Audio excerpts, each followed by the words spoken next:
जननीं शारदां देवीं रामकृष्णं जगद्गुरुं पादपद्मे तया स्मृत्वा প্রণমামি মুহুর্মুহু। নমস্কার। শ্রী শ্রী সপ্তশতী চণ্ডী শাস্ত্রগত তাত্ত্বিক আলোচনা। আমাদের আলোচ্য বিষয় অর্গলা স্তোত্রের আজ তৃতীয় মন্ত্র হবে।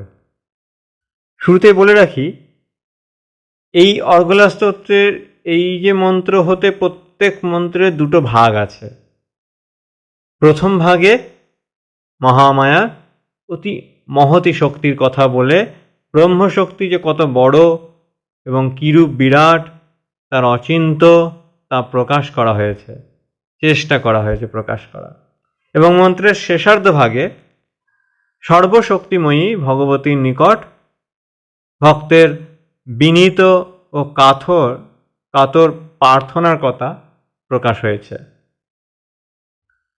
মন্ত্রটা এইরকম: মধুকৈটব বিধ্বংসী বিদ্ধাত্রী বরদে নমঃ, রূপং দেহি জয়ং দেহি যশো দেহি দ্বিষজহি।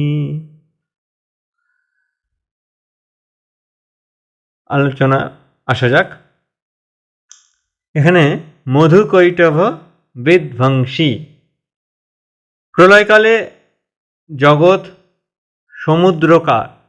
সমুদ্রের মতো হলে লীলাময় প্রভু ভগবান বিষ্ণু পালন কার্য না থাকায় তিনি যখন অনন্ত শয্যায় আশ্রয় করেন এবং যোগ নিদ্রায় নিরত হন, তখন ভয়ঙ্কর বিখ্যাত মধু ও কৈটব নামে দুই অসুর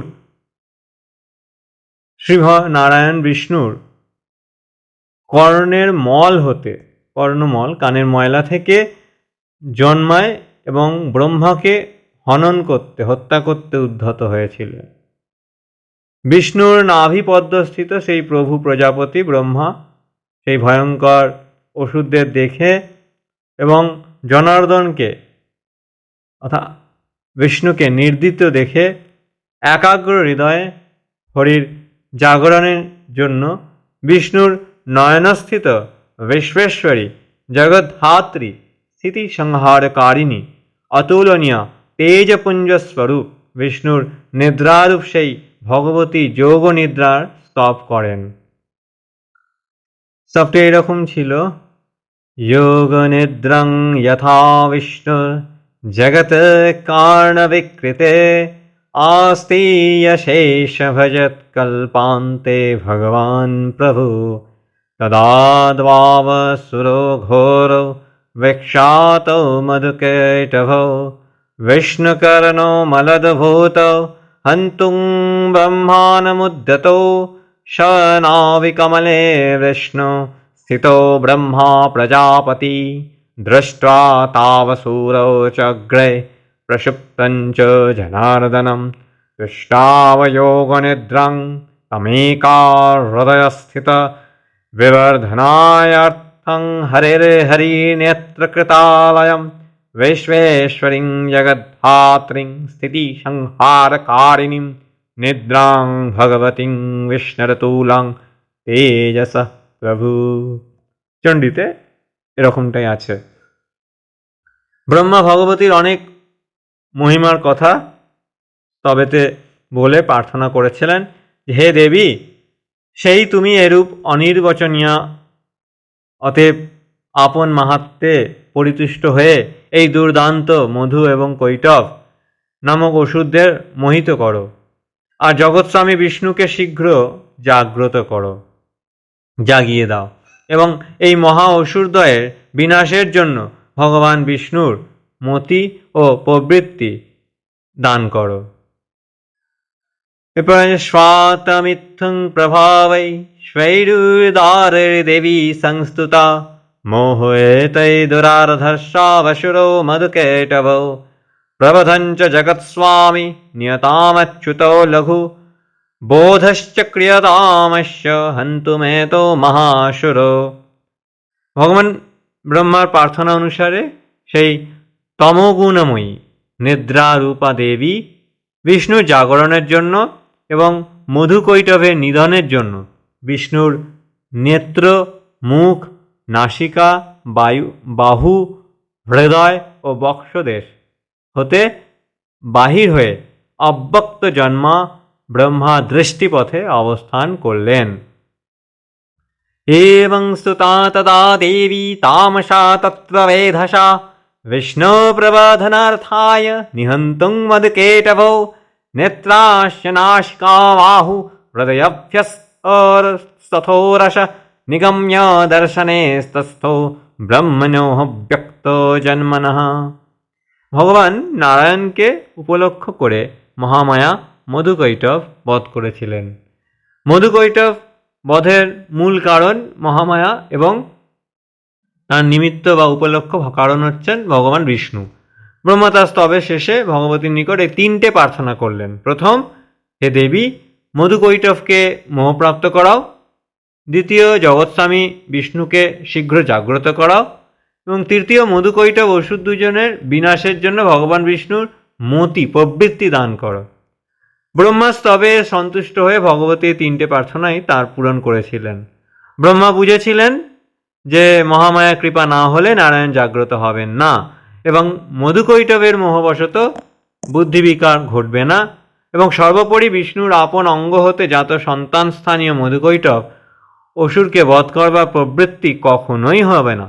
সুতরাং মধুকৈটভকে অসুর এই দুজনকে ধ্বংস করে বিপন্ন ও শরণাগত ভগবান ব্রহ্মাকে মধুকৈটভের আক্রমণ হতে রক্ষা করবার মূলে মহামায়া রয়েছেন। তিনি ব্রহ্মার কাতর প্রার্থনায় মধুকৈটভ বধের ইচ্ছা করলেন ও তাঁর ইচ্ছায় মধুকৈটভ বধ সাক্ষাৎ সম্বন্ধে তাঁর হাতে না হয়ে ভগবান বিষ্ণুর দ্বারা সাধিত হল। ভগবান ব্রহ্মা যেভাবে মধুকৈটভের বধ কামনা করে প্রার্থনা করেছিলেন, মহামায়া ঠিক সেইভাবেই অর্থাৎ ভগবান বিষ্ণুকে মধুকৈটভের সঙ্গে যুদ্ধ করিয়ে মধুকৈটভের বধ করিয়ে ভক্ত ব্রহ্মার মনের স্বাদ পূর্ণ করালেন। সেই জন্য মহামায়ার একটি নাম মধুকৈটভ বিধ্বংসী।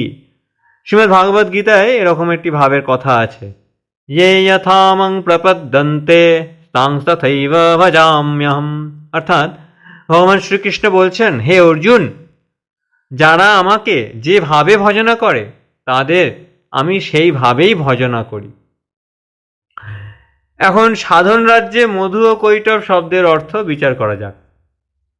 মধু শব্দের অর্থ আনন্দ এবং অহং বোধরূপ আনন্দ, আর এই কৈটভ শব্দের অর্থ হচ্ছে বহুত্ব বা বহু ভাব, ইচ্ছা বা বহুত্বের বীজ স্বরূপ সঞ্চিত কর্মবীজ সমূহ।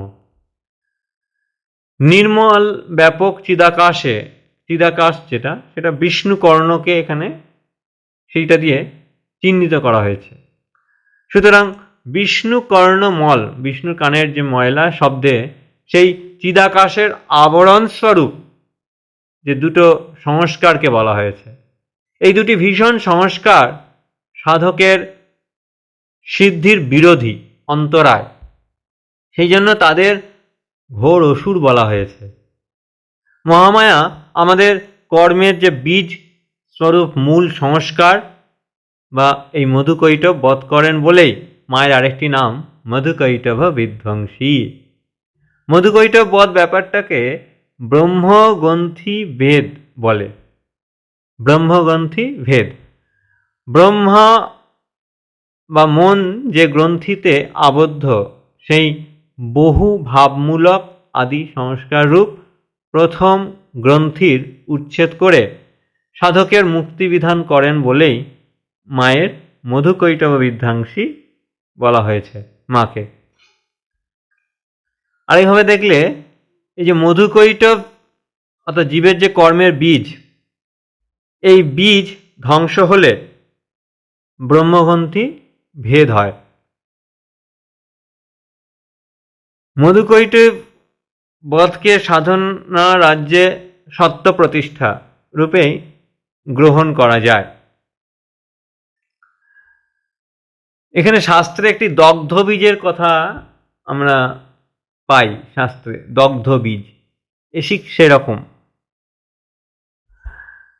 সৎ, চিৎ ও আনন্দ স্বরূপা মহামায়া।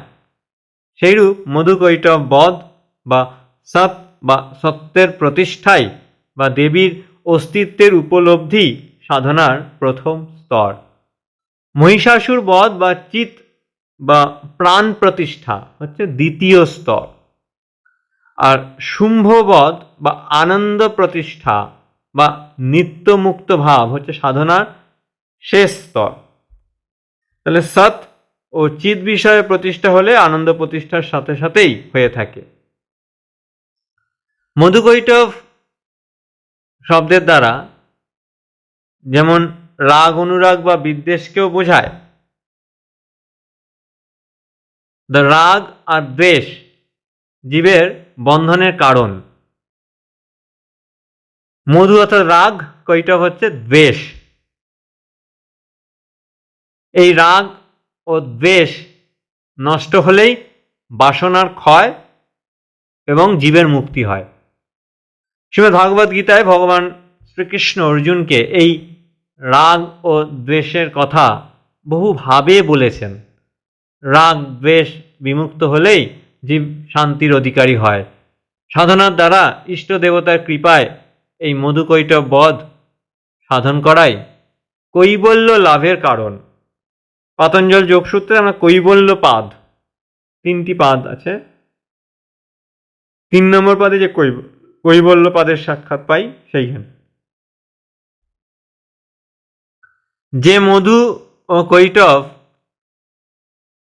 অসুরদ্বয়কে স্বয়ং ব্রহ্মা ভয় করছেন, যে মধু ও কৈটব সাক্ষাৎ নারায়ণের অঙ্গ বা কর্ণমূল হতে জন্ম নেবার সৌভাগ্য পেয়েছে, যে মধু ও কৈটবের সাথে স্বয়ং বিষ্ণুকে বহুকাল ধরে যুদ্ধ করতে হয়েছে এবং যাদের যুদ্ধে পরাস্ত করতে বিষ্ণুও অসমর্থ হয়েছিলেন এবং যারা মহামায়ার মায়ায় মুগ্ধ হয়ে কৌশলে বঞ্চিত হয়ে স্বেচ্ছায় হত হয়েছে, সেই মধু ও কৈটব অতি দুর্দান্ত অসুর এবং তারা পরাক্রমে একমাত্র মহামায়া ছাড়া আর কোনো দেবতার কাছে কম নয়। সেই বিখ্যাত মধুকৈটব বধ করায় মহামায়ার সামর্থ্য ও পরাক্রম প্রকাশ পাচ্ছে। এরপরে আসছে বিদ্ধাত্রী বরদে নমঃ। বিদ্ধাতা বা ব্রহ্মাকে বরদান করেন বলেই মহামায়ার আরেকটা নাম বিধাত্রী বরদে। ব্রহ্মা নিজেই সৃষ্টিকর্তা বলে সৃষ্ট দেবতা, মানব, দানব প্রভৃতিকে ইচ্ছানুরূপ বরদান করে থাকেন। ব্রহ্মা অনেক প্রাণীর তপস্যায় তুষ্ট হয়েছেন এবং তাদের অনেক বড় বড় বর দিয়ে প্রসিদ্ধ হয়েছেন। সেই সৃষ্টিকর্তা ব্রহ্মাকে মহামায়া বর দিয়েছিলেন বলেই ব্রহ্মার প্রার্থনা মতো মধুকৈটব বধ হয়েছিল। ব্রহ্মাকে বধ দেবার সামর্থ্য থাকায় মহামায়া সর্বশ্রেষ্ঠ শক্তির কথা এখানে ঘোষিত হচ্ছে। যে মহামায়া বরদান করে ভগবান ব্রহ্মার মনের বাসনা পূর্ণ করতে পারেন, যিনি এত শক্তিময়ী, তাকে আশ্রয় করলে তিনি প্রসন্না হয়ে আমাদের মতো ক্ষুদ্র জীবের মনের বা সমস্ত বাসনা অবলীলাক্রমে পূর্ণ করতে পারেন, এ বিষয়ে কোনো সন্দেহ নাই। সৃষ্টিকর্তা ব্রহ্মা উপাস্য দেবতারূপিণী। মা, তোমায় নমস্কার। আমার নমস্কার গ্রহণ করো মা। ব্রহ্মার ন্যায় শরণাগত আমাকে বরদান করে আমার মধ্যে যে রাগ দ্বেষ রূপী ঘোর মধুকৈটব অসুর দয়কে বধ করে ব্রহ্মার ন্যায় আমার সকল সংস্কারের অত্যাচারের ভয় হতে আমাকে নির্ভয় করে দাও মা, এই আমাদের প্রার্থনা। এর পরবর্তী শ্লোকে আসছে যে মন্ত্রে আছে, যেটা রূপং দেহি। মা, তোমার নিকট চাইব না তো সন্তানের প্রার্থনা শুনবার, তুমি ছাড়া আর কে আছে মা? সাধনার সর্বনিম্ন স্তরের সাধক হতে সর্বোচ্চ স্তরের সাধক পর্যন্ত অধিকারী ভেদে এই প্রার্থনাগুলির অর্থ বিভিন্ন প্রকারের হবে। যে সাধক যেরূপভাবে অনুভব করবেন তিনি সেইরূপ অর্থ গ্রহণ করবেন। প্রথম, রূপ, দেহের রূপ বা শোভা বা কান্তি। মা, আমায় সুন্দর দেহের কান্তি দাও। রোগে দেহের রূপ নষ্ট করে, অতএব মা রোগশূন্য দেহ দাও। আমার স্বাস্থ্য অটুট রাখো, আমার দেহের লাবণ্য তোমার আরাধনার ফলে স্নিগ্ধ মধুর জ্যোতিতে আমার অঙ্গে ফুটে উঠুক। আমার দেহে সেই রূপ ছড়িয়ে দাও মা, যে রূপ দেখলে তাপিত জীবের চক্ষু জুড়িয়ে যাবে, প্রাণ শক্তিতে ভরে উঠবে। আমার দেহ দেখলে যেন সকলের মনে ভগবত কথা জেগে ওঠে এবং তার ফলে তারা আনন্দে উৎফুল্ল হয়। আমার দেহে দেবদেহের ন্যায় সাত্ত্বিক তেজ আশ্রয় করুক। অবিরত পূর্ণ কর্ম করলে, সর্বক্ষণ ঈশ্বর চিন্তা করলে বা ভাবে ভগবানের আশ্রিত হয়ে জীবনযাপন করলে, অজ্ঞানতা দূর করবার জন্য জগতে ধর্মভাব প্রচার করলে, সত্যগুণের বিকাশ হলে জীবের দেহে যেমন একটা শান্তি মধুর দিব্য কান্তি ফুটে ওঠে, মা আমার দেহে সেই দিব্য রূপ ফুটিয়ে দাও। আমি যেন নিরোগ শরীরে তোমার আরাধনা করতে পারি। মা, আমার স্থূল বুদ্ধি, সেই জন্য আমি আমার দেহের রূপ চাইছি। মা, প্রার্থনা পূর্ণ করো। অর্থাৎ শরীর মাধ্যম খলু ধর্ম সাধনম, ধর্ম সাধনার প্রাথমিক প্রতিপাদ্য যে চাহিদা সেটা হচ্ছে শরীর যেন ঠিক থাকে, নিরোগ হয়। এরপর আসছে রূপ। তোমার রূপ দেহি, অর্থাৎ দেখিয়ে দাও, বুঝিয়ে দাও। মা, তোমার রূপটা কেমনভাবে জগৎ ভরে আছে, আমায় সেই রূপটা একবার কৃপা করে দেখাও। মা, আমায় বুঝিয়ে দাও যে তুমিই জগতের সকল মূর্তিতে আছো।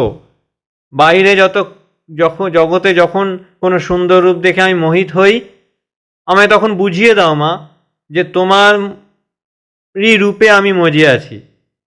সুরূপ বা কুরূপ দুই তোমার।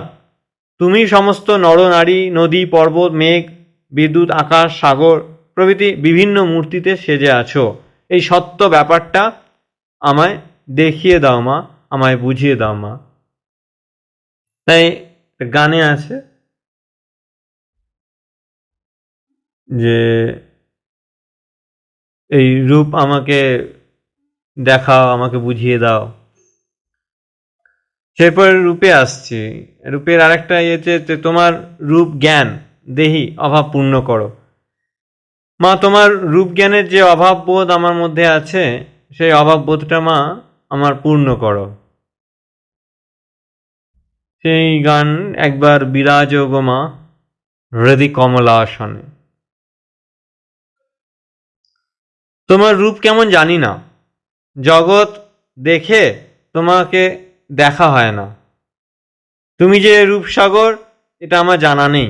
জগতের রূপ নরনারীর মূর্তি আমি যে চক্ষে জন্ম অবধি দেখে আসছি, আমার সেই সংস্কারের দুষ্ট আমার যে চোখে জগৎ ভরা, সে তোমার রূপ দেখেও দেখতে পায় না। তাই তোমার রূপের সম্বন্ধে কোনো ধারণা আমার সংস্কার নাই। যে জ্ঞানটার আমার অভাব আছে, তোমার রূপ জ্ঞানের সেই অভাব বোধটা পূর্ণ করো মা। আমার মনের রূপ, মা আমার নশ্বর স্থূল দেহের রূপ আমি চাই না। আমার মনের বা সূক্ষ্ম দেহের রূপ দাও। দেহের শোভা যেমন বসন ভূষণ, মনের শোভাও সেই রূপ সরলতা, পবিত্রতা ও উদারতা। মা, আমায় মনের যে রূপ, যে স্বরূপ, যে সরলতা, পবিত্রতা, উদারতা সেগুলো দাও। আমার মনকে বালকের ন্যায় সরল, ঋষির ন্যায় পবিত্র ও নির্লিপ্ত ও আকাশের ন্যায় উদার করো মা। তাই ঠাকুর বারবার বলছেন যে বালক স্বভাব মন। রূপ, আবার রূপ আর একটা অর্থে বলছে তোমার স্বরূপ বা পরমাত্মা বস্তু। মা, পরমাত্মাই একমাত্র নিরূপণীয় বস্তু এবং তাহাই তোমার স্বরূপ। আমায় কৃপা করে সেই পরমাত্মা বস্তুকে বুঝিয়ে দাও, জানিয়ে দাও ও দেখিয়ে দাও। জগতে সমস্ত রূপের অন্তরালে যে অধিষ্ঠান চৈতন্য আছে এবং প্রতিটি জীবের অন্তরে আত্মারূপী যে চৈতন্য আছেন মা, আমায় তোমার সেই স্বরূপটি দেখিয়ে দাও, যে তুমি স্বরূপে নির্গুণ, বিশ্বরূপে সগুণ এবং বেষ্টিরূপে আত্মা ও যুগে যুগে ধর্ম সংস্থাপনের প্রয়োজনে অবতার। তোমার সেই বিচিত্র ও দৈব স্বরূপিণী রূপ আমায় বুঝিয়ে দাও মা। আমার জীবাত্মাকে তোমার পরমাত্মার স্বরূপে আবরণ করে আমায় তোমার পরমাত্মস্থ রূপে স্থিতি করো মা। আমার আমিকে তুমি স্বরূপ দেখিয়ে দাও মা, তুমিময় করে দাও মা। আমার অহং জ্ঞান ভুলিয়ে দিয়ে তোমার স্বরূপের জ্ঞান তত্ত্বমসি আমার মধ্যে জাগিয়ে দাও। আমার বহুত্বের জ্ঞান, সৃষ্টি বৈচিত্র্যের নানাত্ব যেন আমার হৃদয় হতে চলে যায় এবং তার স্থলে এক অদ্বৈত তত্ত্ব যেন জেগে ওঠে। মা, আমায় তোমার স্বরূপে বিশ্রাম করতে দাও মা। আমার প্রাণকে তোমার স্বরূপের দর্শনে পরম শান্তিতে ও পূর্ণ আনন্দ রসে সমুদ্রে ডুবিয়ে দাও মা। মহামায়া, এই প্রার্থনা। বেদান্ত দর্শনে একটি শোভন অধ্যাস বলে একটি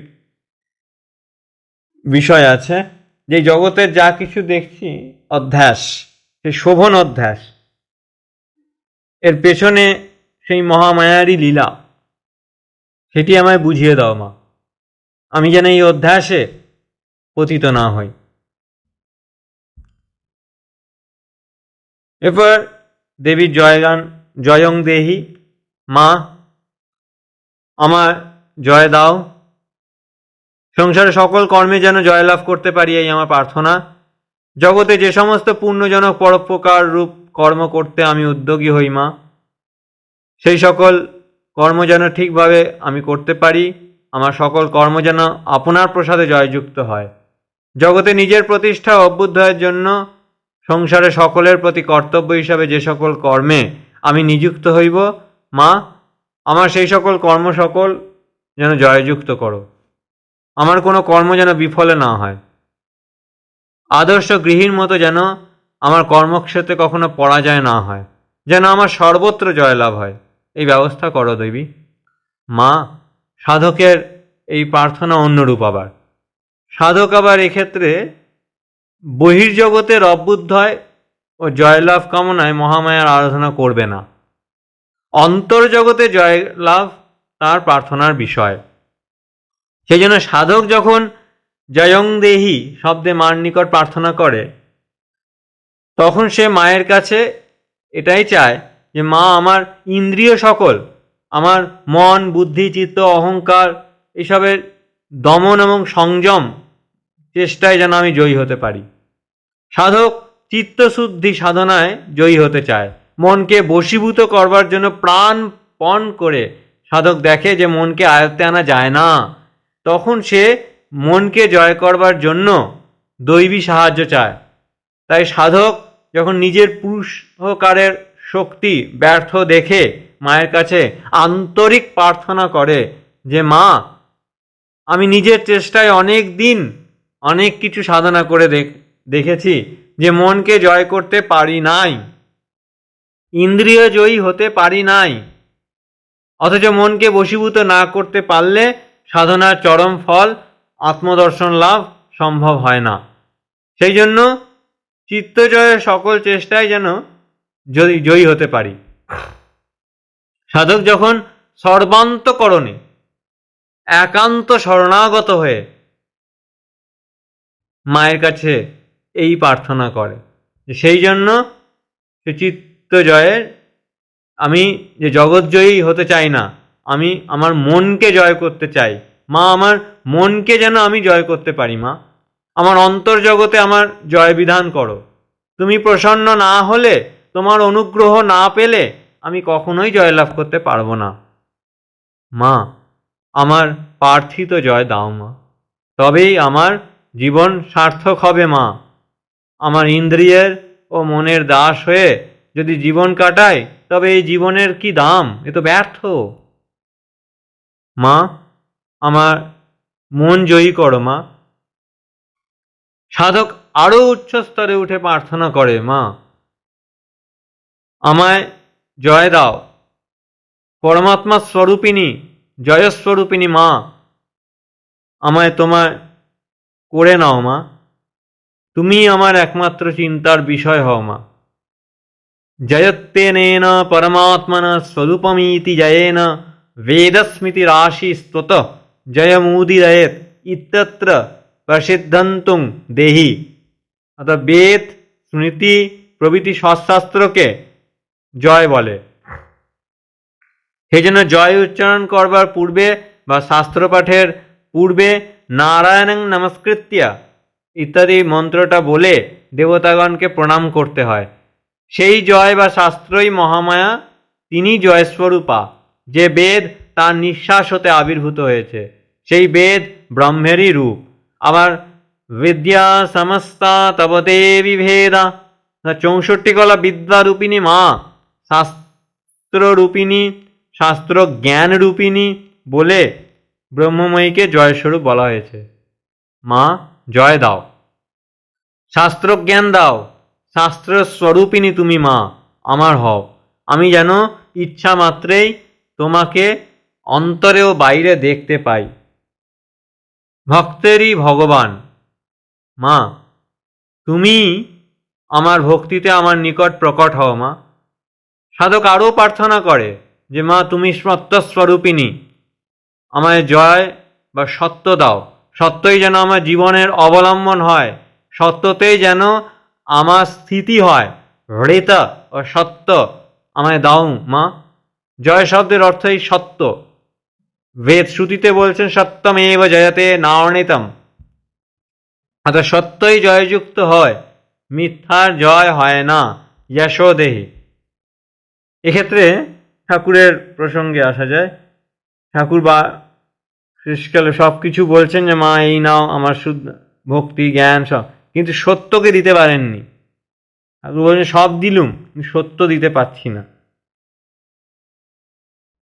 এরপরে আসছে যশোদেহি, ইয়াস, আমায় ইয়াস দাও। সাহানো ইয়াসা ইতি শ্রুতি প্রসিদ্ধ, যে তত্ত্বজ্ঞান সম্পাদনের জন্য ইয়াস দাও। তত্ত্বজ্ঞানে জ্ঞানী বলে যে ইয়াস, সেই যশ আমায় দাও। এ জগতে যতদিন বাঁচব ততদিন আমায় এমন পুণ্যকর্ম সকল করবার অবসর ও সুযোগ দাও, যাতে আমার সৎকর্মের যশ সর্বত্র ছড়িয়ে পড়ে। আমার এই দেহ দ্বারা কখনো যেন কোনো পাপ কার্য অনুষ্ঠিত না হয়। আমি এমন পুণ্যাত্মা বলে যেন গণ্য হয়েতে, যাতে আমায় লোকে আদর্শ মনুষ্য বলে সম্মান করে। সমাজে লোকনিন্দিত কর্ম বা শাস্ত্র নিষিদ্ধ যে কর্ম, তা কখনো জীবনে যেন না করি, আমায় এমন শক্তি দাও। আমার জীবন এত পবিত্র হোক যে আমার কীর্তি সকল এত উজ্জ্বল হোক, যাতে আমার কোনো মন্দ কর্মের দ্বারা আমার অকীর্তি ও আয়াস প্রচার হবার পূর্বেই যেন আমার মৃত্যু হয়। যশস্বী জীবনের কি মূল্য, তো ভগবান শ্রীকৃষ্ণ তিনি ভাগবত গীতায় অর্জুনকে বুঝিয়ে দিয়েছেন। সম্ভাবিত সচা কীর্তি মরণাদাতিরেচ্যতে। বিষাদগ্রস্ত যুদ্ধে পরাণমুখ অর্জুনকে স্বধর্ম পালন করতে বা কুরুক্ষেত্র যুদ্ধ করতে উপদেশ দিয়ে বলছেন যে, হে মহাবীর, অর্জুনের মতো সম্ভাবিত বা মানী ব্যক্তির যুদ্ধকর্ম হতে বিরত হলে জগতে অর্জুনের যে অকীর্তি বা আয়াস বা নিন্দা প্রচারিত হবে, তাই যশস্বী অর্জুনের পক্ষে ভীষণ মৃত্যু যন্ত্রণা অপেক্ষা ক্লেশকর হবে। যশকে শাস্ত্রে শুভ্রবর্ণ বলেও বর্ণনা করেছে। তার কারণ যশ নির্মল, পূর্ণচন্দ্রের জ্যোৎস্নার মতো অথবা দুগ্ধের মতো শুভ্রবর্ণ। মনুষ্য জীবনে প্রচুর যশ লাভ করা যার ভাগ্যে ঘটেছে, তিনি ভাগ্যবান। মহাভারতে চরিত্রে আমরা নল রাজার চরিত্র বা যুধিষ্ঠিরের চরিত্রে এত সুন্দর ও সুমহান, তাদের কীর্তি ও যশ এত প্রবলভাবে মানবচিত্তকে আকর্ষণ করে যে তাদের যশের দ্বারা সমুদ্ভাসিত পূর্ণময় নাম সমাজে প্রাতঃস্মরণীয় হয়ে গিয়েছে। ধর্মময় ও পূর্ণময় জীবনযাপনে তারা সর্বশ্রেষ্ঠ ছিলেন বলেই প্রভাতে তাদের নাম করলে আমাদের মতো লোকের দিন ভালো যায়। সেজন্য ধর্মা আচার্যগণ নিত্যকর্ম পদ্ধতির মধ্যে এই শ্লোক পাঠ করবার ব্যবস্থা করেছেন। সেখানে বলা আছে যে পুণ্য শ্লোকো নলো রাজা পুণ্য শ্লোকো যুধিষ্ঠির। মা আমায় এমন সমস্ত পুণ্যকর্ম করাও যাতে আমার তত্ত্বজ্ঞান লাভ হয়। তত্ত্বজ্ঞান লাভ হলে জীবের মুক্তি লাভ হয়, এ কথা সনাতন সত্য কথা জেনে আমার তত্ত্বজ্ঞান লাভ করবার যে বাসনা হয়েছে, এই বয়সে বা জীবনের এই মুহূর্তে যেরূপ সাধন ভজন করলে বা ঈশ্বর চিন্তার সময় কাটালে আমার তত্ত্বজ্ঞান লাভের সুবিধা হতে পারে, আমার বুদ্ধিকে সেরূপভাবে তুমি চালনা করো। ভক্তশ্রেষ্ঠ হওয়ার যে যশ, সেই যশ আমায় দাও মা। ভক্তবীর তুলসী দাস বা বিল্লমঙ্গল বা সাধক রামপ্রসাদ ঠাকুর, রামকৃষ্ণ পরমহংস, এদের যে অক্ষয় যশ জগতে প্রচার হয়েছে, সেইরূপ যশে যেন আমায় যশস্বী করো। আমি এরূপভাবে মা তোমায় তত্ত্ব যেন ধারণা করতে পারি, যাতে আমার তপস্যা ও পবিত্র চরিত্র দেখে আমি মহামায়া সন্তান এই কথা বা এই যশ লোকে প্রচারিত হয়। মা আমি তোমার সন্তান বা অমৃতের পুত্র, এই যশ দাও মা। আমায় এমন যশ দাও যাতে মৃত্যুর পর যখন আমি তোমার কৃপায় সর্বোচ্চ গতি লাভ করবার জন্য ভূর্ভুবঃ স্বঃ প্রভৃতি ভেদ করে যখন করতে উচ্চতর লোকে যখন গমন করব, তখন যেন শুনি সেই উচ্চ লোকবাসীগণ আমার দিব্য বিমানে এই অপূর্ব উচ্চ গতি লক্ষ্য করে অঙ্গুলি নির্দেশ করে অর্থাৎ আঙুল দেখিয়ে যেন বলেন, এই আত্মা মরজগতে কিছুকাল বাস করে ধর্মের প্রভাবে অমরত্ব লাভ করে যথোপযুক্ত লোকে যাচ্ছে। ধন্য ইহার জীবন, সার্থক ইহার মনুষ্য জীবন।